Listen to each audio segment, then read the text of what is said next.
The trade talks this week between the U.S. and China became more complicated when the Trump administration expanded its list of blacklisted Chinese firms because of alleged human rights violations. Well, that's going to make today's sit-down with negotiators pretty uncomfortable. Riley Walters of the Heritage Foundation is here. How do you negotiate when the tensions are this high, Riley?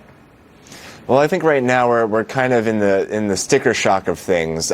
Certainly, the announcement was a surprise, and I don't think negotiators, both the U.S. or Chinese negotiators, were really expecting this or were really looking forward to negotiating within this context. But we've had these instances before, and so I don't really think it's going to throw negotiations off in the long term.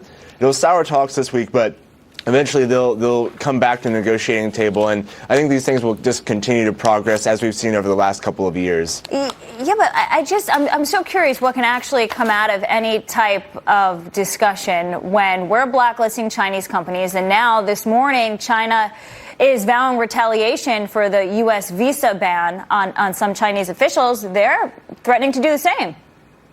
China has always reciprocated. I mean, whether it's with tariffs, as we've seen over the last 2 years, or right now with the visa reciprocation. But there's a bit of a difference here. Is I think at least for the United States, we have a moral obligation here to punish China and the way that they abuse the minorities within China. And so the U.S. is just responding to that. And so it's honestly long overdue. And so it should be done outside of the context of the trade negotiations. We should be punishing China for these human rights violations, whether there's a trade deal or not. Yeah, and we might have to get used to perhaps a world where we might never get a trade deal.